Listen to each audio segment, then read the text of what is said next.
में हम देखेंगे बच्चे प्रोसेस सिंक्रोनाइजेशन के बारे में। प्रोसेस सिंक्रोनाइजेशन होता क्या है, क्या जरूरत है प्रोसेस सिंक्रोनाइजेशन की, ये सारी बातें हम करने वाले हैं इस क्लास में। तो इसके अंदर हम देखेंगे basic need of process synchronization, जरूरत क्या है प्रोसेस सिंक्रोनाइजेशन की, इंडिपेंडेंट प्रोसेस होता क्या है, कोऑपरेटिव प्रोसेस क्या होते हैं, और रेस कंडीशन के बारे में हम बात करेंगे। तो सबसे पहले अगर हम बात करें तो अगर कोई भी प्रोसेस है, या मान लो हमने देखा था कि हम सबसे पहले बात किसकी करते हैं, प्रोग्राम की। ठीक है, तो होता क्या है बच्चे, जो प्रोग्राम होता है वो सेट ऑफ इंस्ट्रक्शन होता है, ये हमने पढ़ा था। तो प्रोग्राम क्या होते हैं, सेट ऑफ इंस्ट्रक्शन। और जब प्रोग्राम अंडर एग्जीक्यूशन होता है, अंडर एग्जीक्यूशन, तो उसी को हम क्या बोलते हैं, प्रोसेस बोलते हैं। जब अंडर एग्जीक्यूशन, या आप कह सकते हो कि जब एक्टिव स्टेट में या रनिंग स्टेट में आ जाता है तो वो क्या कहलाता है, प्रोसेस कहलाता है। ठीक है, तो बेटा होता क्या है कि अगर हम बात करें कि हमारे सिस्टम को, अगर मान लो हम मल्टीपल प्रोसेसेस की बात करते हैं, या हमारा सिस्टम क्या करता है, मल्टीपल प्रोसेसेस को रन करता है एक साथ। ठीक है, तो हमारे पास दो मोड पॉसिबल है। मैं किसकी बात कर रहा हूं, मल्टीपल प्रोसेसेस की बात कर रहा हूं। ठीक है, मल्टीपल प्रोसेसेस, हमारे पास मल्टीपल प्रोसेसेस हैं। तो बट ऑब्वियस है, अगर हमारा सिस्टम मल्टीपल प्रोसेसेस रन करता है तो हमारे पास मोड कितने हो सकते हैं, दो मोड हो सकता है। कौन कौन से मोड हो सकते हैं, एक हो सकता है आपका सीरियल मोड। ठीक है, एक आपका सीरियल मोड है, और दूसरा मोड कहलाता है पैरेलल मोड। दूसरा मोड कौन सा कहलाता है, पैरेलल मोड कहलाता है। तो बात होती है कि अगर हम सीरियल मोड की बात करें,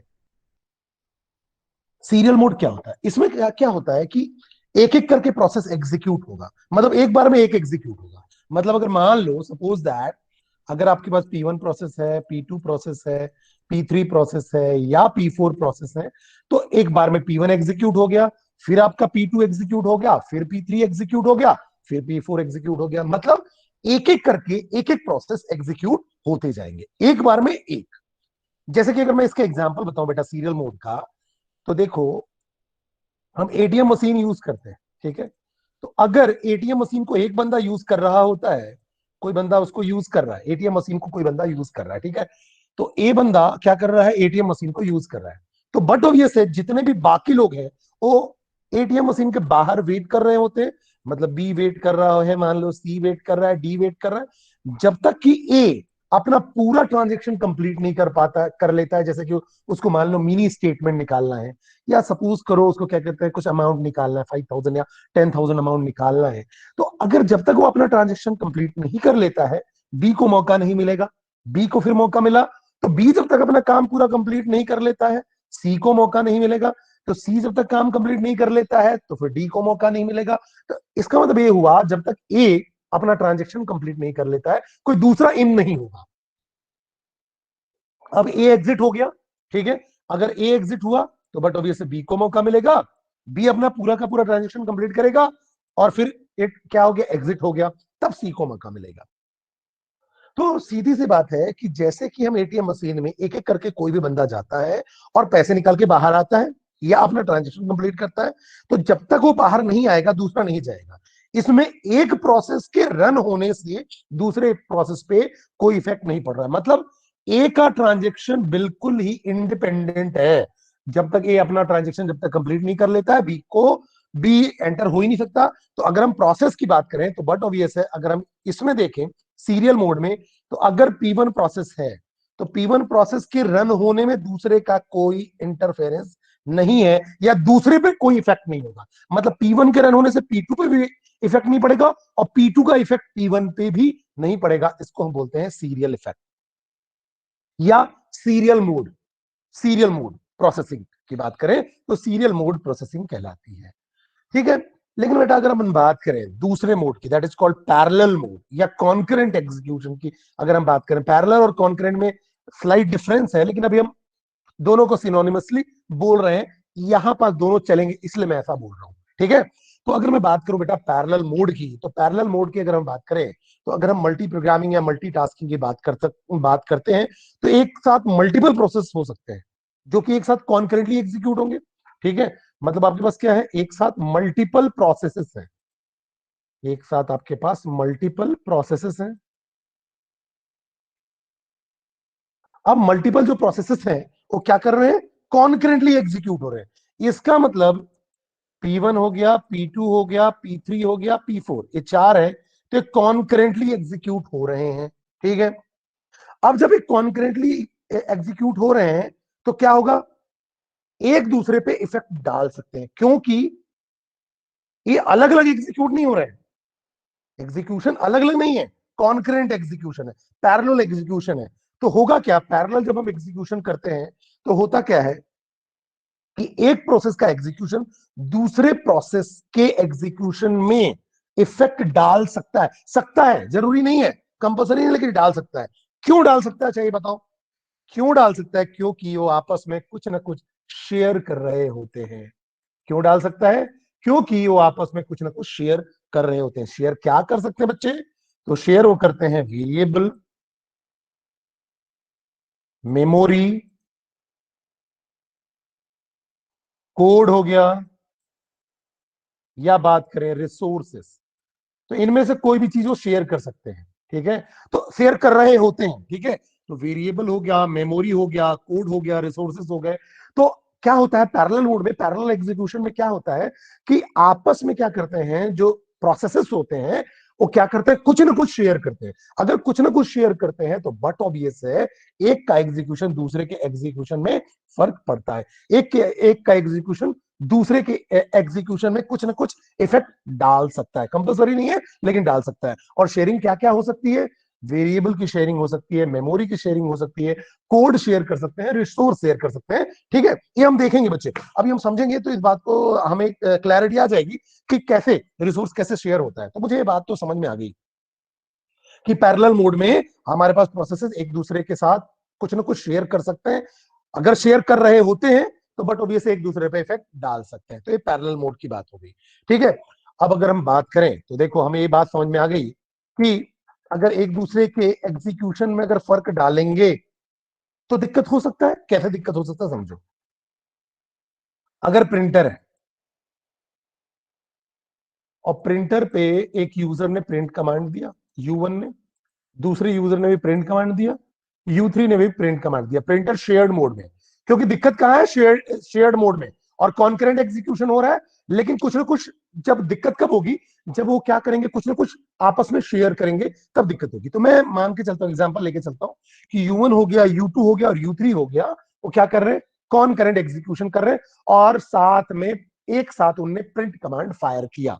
ठीक है, उसने कुछ पीडीएफ को प्रिंट करने के लिए भेजा, उसने कुछ पीडीएफ या वर्ड फाइल को प्रिंट करने के लिए भेजा, इसने भी कुछ पीडीएफ या वर्ड फाइल को प्रिंट करने के लिए भेजा।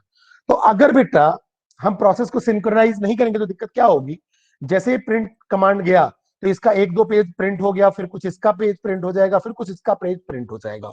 ले, लेकिन रियलिटी में ऐसा नहीं होता है। रियलिटी में क्या होता है, जो प्रिंटर होता है वो एक स्पूल बनाता है, स्पूल या आप बोल सकते हो उसको मेमोरी का बफर बनाता है, मेमोरी का एक बफर बनाता है, जिसमें आप जैसे जैसे प्रिंट देते जाते हो उस बफर में आता जाता है।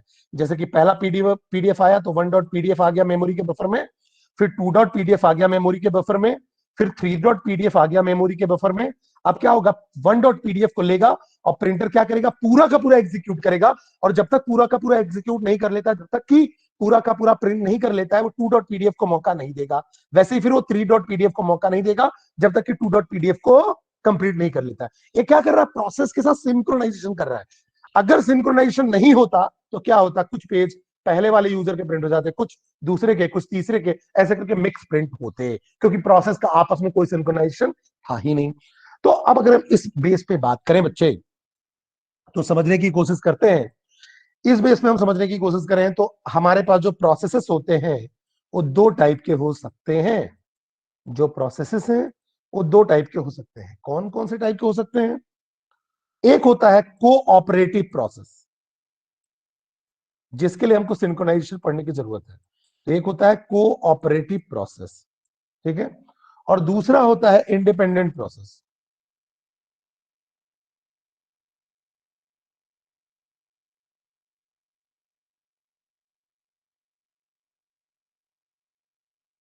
ठीक है, एक होता है कोऑपरेटिव प्रोसेस, एक होता है इंडिपेंडेंट प्रोसेस। ठीक है, अब समझो, इंडिपेंडेंट प्रोसेस का मतलब क्या हुआ कि प्रोसेस इंडिपेंडेंट है, प्रोसेस जो है कंप्लीटली इंडिपेंडेंट है एक दूसरे के एग्जीक्यूशन में उनका कोई रोल नहीं है, एक दूसरे के एग्जीक्यूशन में कोई इफेक्ट नहीं डाल रहे, सीधी बात। प्रोसेस आपके इंडिपेंडेंट एग्जीक्यूट हो रहे हैं, कोई भी कहना चाहिए एरिया या कहना चाहिए कोई भी ब्लॉक शेयर्ड नहीं है, ना तो मेमोरी शेयर्ड हो रहा है, ठीक है, ना ही वेरिएबल शेयर हो रहे हैं, ना ही कोड शेयर हो रहा है, ना ही रिसोर्सेस शेयर हो रहे हैं। तो शेयर क्या क्या होता है याद रखना, जो शेयर होंगे वो क्या क्या हो सकता है, पॉसिबिलिटीज क्या क्या की है, वेरिएबल्स शेयर हो सकते हैं, मेमोरी शेयर हो सकता है, फिर प्रोग्राम का कोड शेयर हो सकता है, और साथ में रिसोर्सेस शेयर हो सकते हैं। तो अगर इंडिपेंडेंट हम प्रोसेस की बात करते हैं तो इनमें से कोई भी चीज आपस में शेयर नहीं हो रहा है, तो बट ऑब्वियसली उनके एग्जीक्यूशन में कोई फर्क नहीं पड़ रहा है, एक का एग्जीक्यूट होने के बाद ही दूसरे को मौका मिल रहा है, तो कोई दिक्कत नहीं है, या कहना चाहिए एक दूसरे के एग्जीक्यूशन में एक दूसरे का कोई भी रोल नहीं है, P1 पे P2 का कोई इफेक्ट नहीं है और P2 का P1 पे इफेक्ट नहीं है, ठीक है। दूसरे होते हैं कोऑपरेटिव प्रोसेस। कोऑपरेटिव प्रोसेस में क्या होता है, एक प्रोसेस का एग्जीक्यूशन दूसरे में इफेक्ट डाल सकता है, तो ऐसे प्रोसेस को हम बोलते हैं कोऑपरेटिव प्रोसेस। और यही जरूरत समझ में आती है मुझे प्रोसेस सिंक्रोनाइजेशन की। समझना मेरी बात को बच्चे, होता क्या है कि जब एक प्रोसेस का एग्जीक्यूशन दूसरे प्रोसेस के कहना चाहिए एग्जीक्यूशन में इफेक्ट डाल सकता है, तो उसको हम बोलते हैं कोऑपरेटिव प्रोसेस। और क्यों इफेक्ट डाल सकता है, क्योंकि आपस में जो प्रोसेसेस हैं वो कुछ ना कुछ शेयर कर रहे हैं। अब शेयर क्या कर रहे होंगे, या तो वेरिएबल शेयर कर रहे होंगे, या तो मेमोरी शेयर कर रहे होंगे, या तो कोड, या तो रिसोर्सेज शेयर कर रहे होंगे, मतलब कुछ ना कुछ शेयर कर रहे हैं। तो इसका मतलब ये है कि एक का एग्जीक्यूशन दूसरे पे इफेक्ट डाल सकता है, ठीक है। तो बात यही आती है बेटा, तो प्रोसेस सिंक्रोनाइजेशन की नीड इसलिए आती है क्योंकि कोऑपरेटिव जो प्रोसेस है वो क्या कर सकते हैं, प्रॉब्लम क्रिएट कर सकते हैं, ठीक है। तो प्रॉब्लम क्या आई कि प्रोसेस सिंक्रोनाइजेशन की जरूरत क्यों पड़ी। अगर प्रोसेस सिंक्रोनाइज नहीं होगा, या कहना चाहिए इसकी जरूरत इसलिए है क्योंकि कोऑपरेटिव प्रोसेस आपस में कुछ ना कुछ शेयर कर रहे हैं, तो एक दूसरे पे इफेक्ट डाल सकते हैं, तो ये क्या करेगा, प्रॉब्लम क्रिएट कर सकता है। मैंडेटरी नहीं है लेकिन प्रॉब्लम हो सकती है। इसी प्रॉब्लम को रिजॉल्व करने के लिए प्रोसेस सिंक्रोनाइजेशन की बात आती है। मैं एग्जांपल से समझाने की कोशिश करता हूं आपको। एक प्रोग्राम लेते हैं, उससे समझने की कोशिश करते हैं। सपोज दैट बेटा हमारे पास एक P1 प्रोसेस है और एक P2 प्रोसेस है, ठीक है। अब अगर हम P1 और P2 प्रोसेस की बात करें तो देखो, इसके अंदर मान लो हमने कोड लिखा जैसे integer x equal to T, ठीक है। मैं लाइनिंग का लाइन नंबर भी देते जा रहा हूं कि फर्स्ट लाइन पे integer x equal to T लिखा हुआ है, दूसरे लाइन पे मैंने क्या कर दिया, x प्लस प्लस कर दिया, ठीक है। तीसरे लाइन पे मैंने क्या कर दिया, स्लिप कमांड चलाया। आपने जावा में पढ़ा होगा, स्लिप वेटिंग के लिए होता है, ठीक है। स्लिप कमांड चलाया, टू दे दिया, स्लिप ऑफ टू, ठीक है। फोर्थ मैंने चलाया T equal to X, fourth line में मैंने टी इक्वल टू एक्स लिख दिया, ठीक है।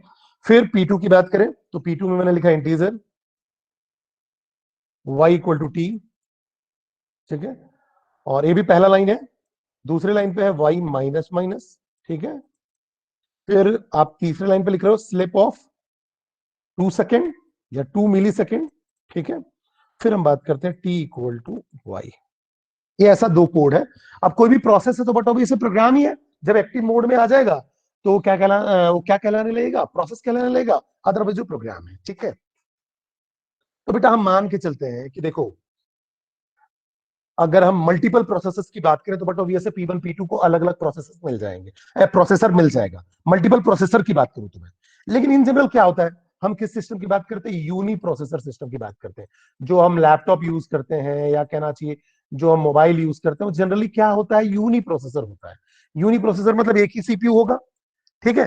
तो अगर ये जो प्रोसेस है एक साथ कॉन्करेंटली एग्जीक्यूट हो रहे हैं, तो कुछ भी बोल दो आपकी कॉन्करेंट एग्जीक्यूट हो रहे हैं, लेकिन होगा क्या, कॉन्करेंट एग्जीक्यूट हो भी रहे हैं तो एक बार में एक ही को सीपीयू मिलेगा, भले P1 को मिल जाए या P2 को मिल जाए, इससे फर्क नहीं पड़ेगा, लेकिन एक बार में एक ही एग्जीक्यूट होगा। तो हम बात कर रहे हैं बेटा यूनी प्रोसेसर सिस्टम की, मतलब एक सीपीयू की, ठीक है। तो ये दोनों अगर पैरेलली आएंगे तो भी किसी एक को ही सीपीयू मिलेगा।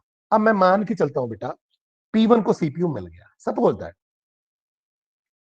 तो देखो सबसे पहले P1 को सीपीयू मिला। अगर P1 को सीपीयू मिला तो क्या रिजल्ट आएगा, समझना मेरी बात को, ठीक है। अब अगर P1 को सीपीयू मिला बेटा तो होगा क्या। अब अच्छा एक चीज और, एक चीज मैंने बताना भूल गया, ये दोनों क्या कर रहे हैं, टी को शेयर कर रहे हैं और टी में पड़ा हुआ है वैल्यू 4। ये दोनों शेयर कर रहे हैं टी को, ठीक है। तो टी में क्या पड़ा हुआ है, 4 पड़ा हुआ है, चलो अच्छी बात है, टी में 4 पड़ा हुआ है। अब बात समझ में आती है।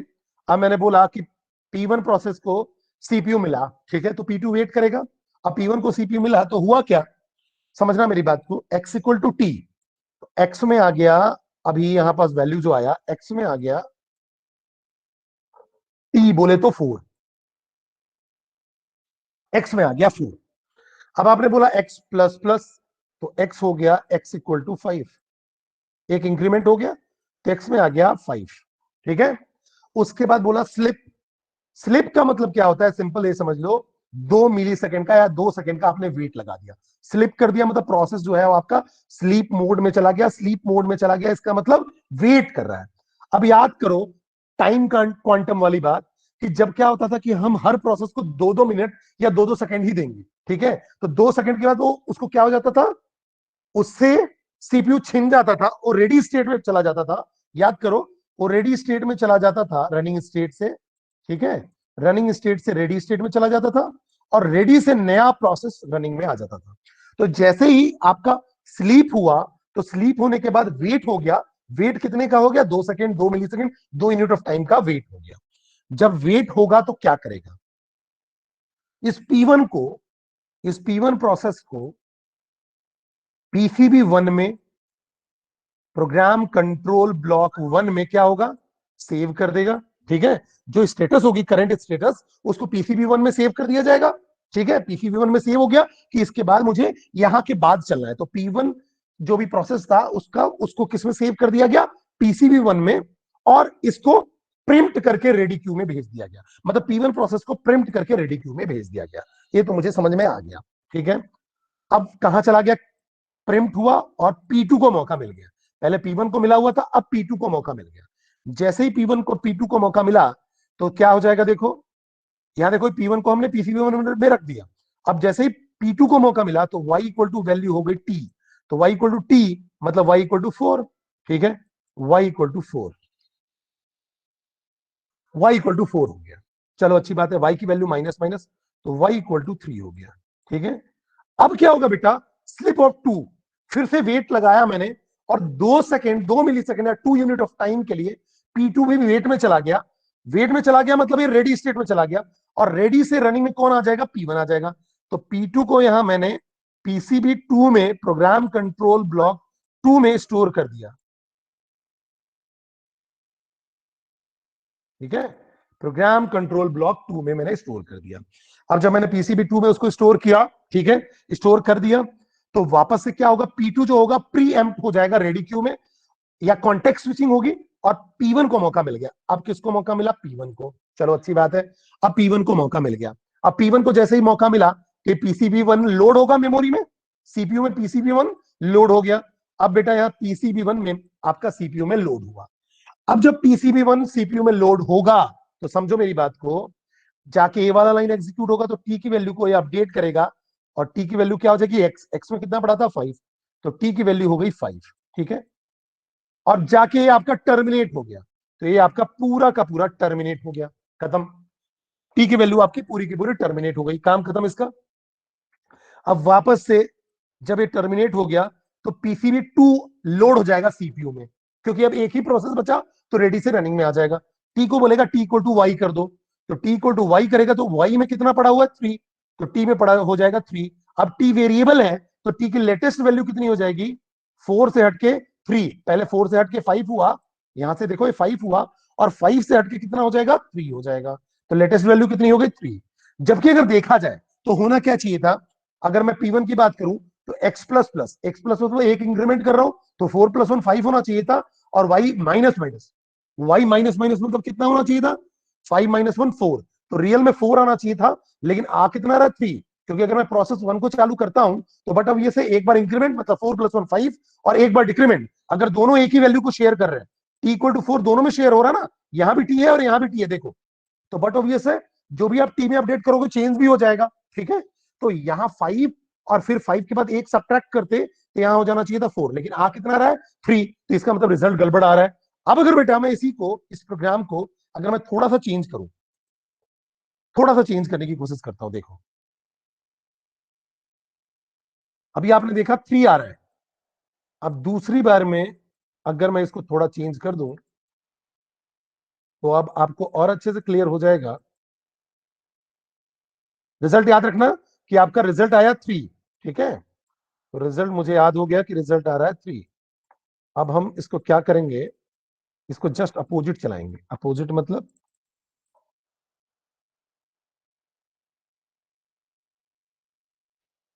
जस्ट अ मिनट,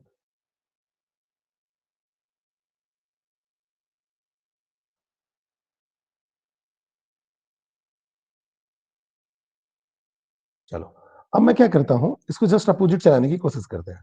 अपोजिट चलाने का मतलब मैं अब क्या करता हूं, अब इसको मान लो ये हटके फिर से 4, फिर से हम 4 ले लिए, T4 है। ठीक है, अब मैं क्या करता हूं, फिर से P2 को पहले एक्सपेक्ट करता हूं। अगर P2 रन होगा, P2 रन हुआ, ठीक है, P2 रन हो रहा है, तो y इक्वल टू टी, मतलब y की वैल्यू हो गई 4, y की वैल्यू y माइनस माइनस, तो y की वैल्यू हो गई 3।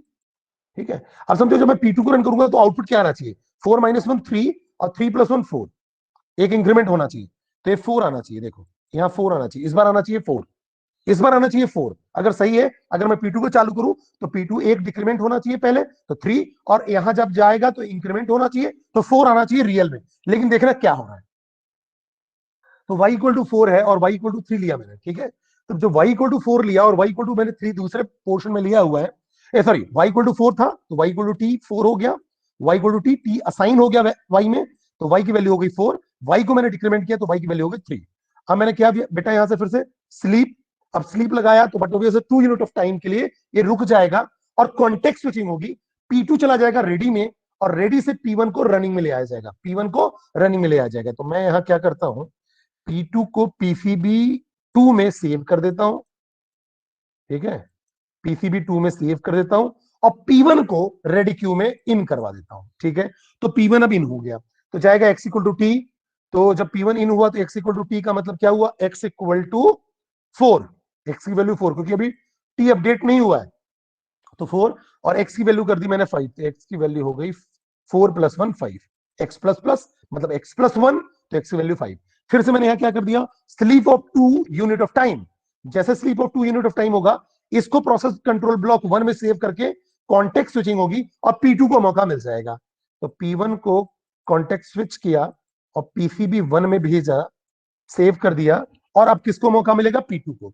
तो P2 के पास जाएगा, तो P2 का क्या बचा हुआ था, PCB2 अपलोड होगा सीपीयू में, तो सीपीयू में जैसे ही अपलोड होगा तो ये जस्ट उसके बाद वाली लाइन को एग्जीक्यूट करेगा। ठीक है, जितना इंस्ट्रक्शन एग्जीक्यूट हो चुका होगा उसके जस्ट बाद वाला एग्जीक्यूट होगा।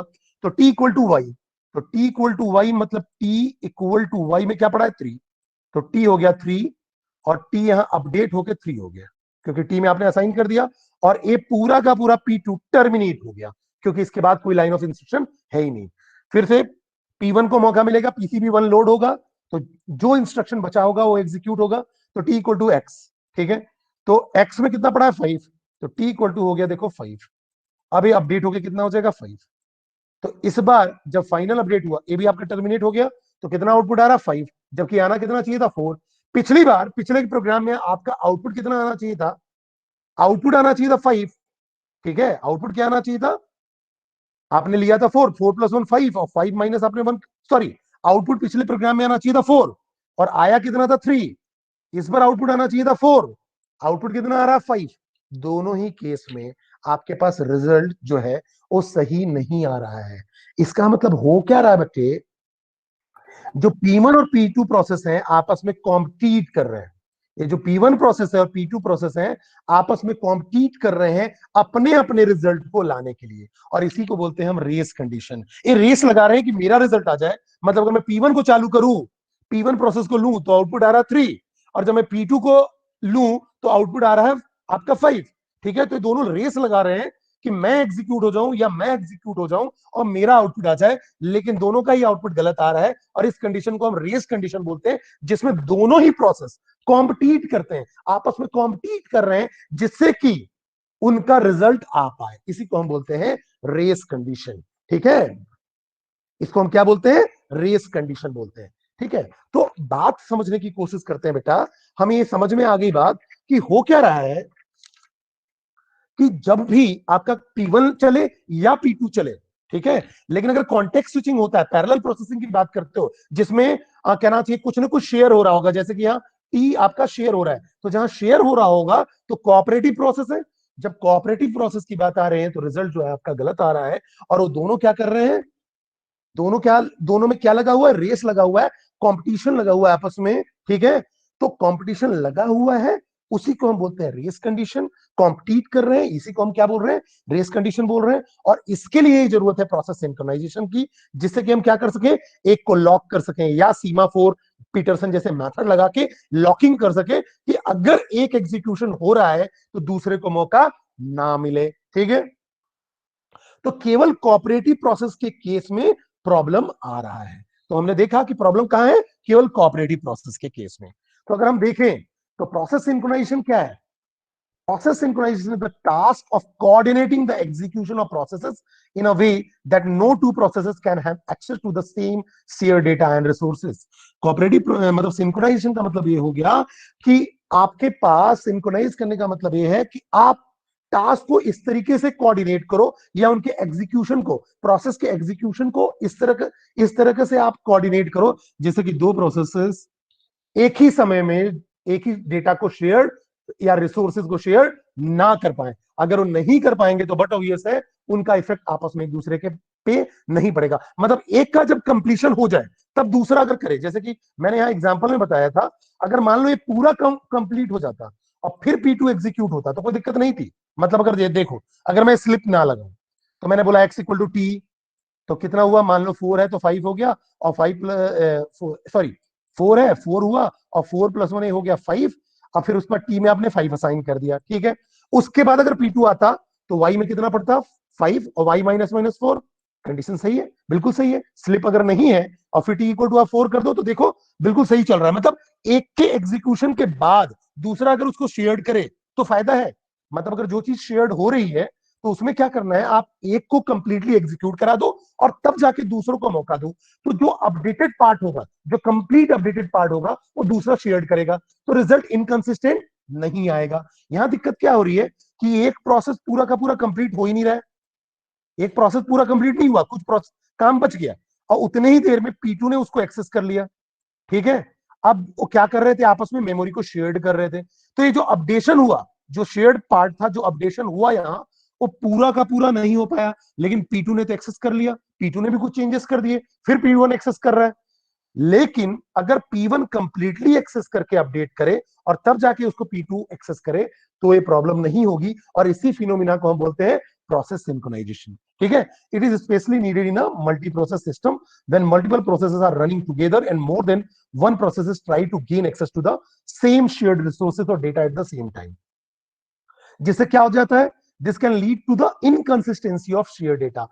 जो शेयर डेटा होता है उसमें इनकंसिस्टेंसी आने की चांसेस हो जाती हैं। So the changes made by one process not necessarily reflected when other processes access the same share data. जो भी आप चेंज करते हो वो चेंज रिफ्लेक्ट नहीं होता है, क्योंकि आपका पूरा प्रोसेस कंप्लीट नहीं हुआ है। तो दूसरा वाला अगर उसको एक्सेस करेगा तो क्या करेगा, अपडेटेड पार्ट ना एक्सेस करते ही ना करते हुए पुराना ही एक्सेस कर लेगा, जबकि वो अपडेट हो चुका है लेकिन चेंजेस रेप्लिकेट नहीं हुए। To avoid this type of inconsistency of data, the processes need to be synchronized with each other. इन्हीं सारी चीजों के लिए आप क्या करते हो, सिंक्रोनाइजेशन की बात करते हो, जिससे कि एक अगर पूरा का पूरा प्रोसेस कंप्लीट हो जाए और तब जाके दूसरा उसको एक्सेस करने की कोशिश करे तो क्या होगा, तब क्या होगा, आपका जो भी अपडेशन होगा वो कंप्लीट होगा और डेटा इनकंसिस्टेंट नहीं होगा। प्रोसेस सिंक्रोनाइजेशन कैसे काम करता है, जैसे कि देखो, प्रोसेस ए ने राइट किया डेटा, ठीक है, उसी समय बी उसको ट्राई कर रहा था रीड करने का। अब जब ये प्रोसेस राइट कंप्लीट करता, उसी बीच में कॉन्टेक्स्ट स्विच होके प्रोसेस बी को मौका मिल गया। समझो मेरी बात को, प्रोसेस ए राइट कर रहा है डेटा, प्रोसेस ए क्या कर रहा है, डेटा राइट कर रहा है, उसी बीच में प्रोसेस बी को मौका मिल गया कॉन्टेक्स्ट स्विच होके, ठीक है। अब प्रोसेस ए ने कंप्लीटली राइट नहीं किया हुआ था, तो प्रोसेस बी जो रीड करेगा वो अपडेटेड डेटा रीड तो नहीं करेगा। अब प्रोसेस बी ने रीड कर लिया और फिर जाके इसको मौका मिला, फिर से इसको मौका मिला। जब इसको फिर से मौका मिलेगा तो अब ये राइट करेगा, जो अपडेट करेगा वो प्रोसेस ने तो रीड किया ही नहीं, ठीक है। तो for example process a changing the data in a memory location while another process B is trying to read the data from the same memory location. There is a high probability that data read by the second process will be erroneous. ये मैंने आपको example से भी बताया हुआ है. On the basis of synchronization, processes are categorized as one of the following two type. एक independent process जिसमें मैंने बताया कि एक के एग्जीक्यूशन का does not affect the execution of other processes. दूसरा होता है कोऑपरेटिव जिसमें execution of one process affect the execution of other processes. ठीक है, तो प्रोसेस अरे एक स्टूडेंट ने ज्वाइन करी फिर क्लास. हाँ करता हूं मैं थोड़ी देर से करता हूं. तो process synchronization problem arises in the case of cooperative process. ठीक है, also because resource are shared in cooperative process. ठीक है, तो प्रोसेस सिंक्रोनाइजेशन की जरूरत कहां है? कोऑपरेटिव प्रोसेस में. ठीक है, या ऐसी प्रॉब्लम कहां आती है? कोऑपरेटिव प्रोसेस में ही आती है. रेस कंडीशन भी मैंने आपको बता दिया कि आपके पास क्या होता है. The final output produce depends on the execution order of instruction of different processes. ठीक है, बिकॉज सेवरल प्रोसेसेस क्या कर रहे होते हैं? कॉम्पिटिट कर रहे होते हैं. ठीक है, एक दूसरे को कॉम्पिटिट कर रहे होते हैं, तो एक दूसरे से रेस लगाते हैं कि हाँ मेरा रिजल्ट आ जाए कि मेरा रिजल्ट आ जाए, जबकि उनका पूरा का पूरा एग्जीक्यूशन हुआ ही नहीं होता है. उस कंडीशन को हम क्या बोलते हैं? रेस कंडीशन बोलते हैं. और it is clear from here that inconsistent result may be produced if multiple processes execute concurrently without any synchronization. अगर सिंक्रोनाइजेशन के बिना ही अगर मल्टीपल प्रोसेस एग्जीक्यूट होंगे तो बट ऑब्वियस है कॉन्करेंट एग्जीक्यूशन में प्रॉब्लम आ सकती है अगर वो रिसोर्सेज को शेयर कर रहे हो, डेटा को शेयर कर रहे हो, कोड को शेयर कर रहे हो या मेमोरी को शेयर कर रहे हो. Is that clear to all of you?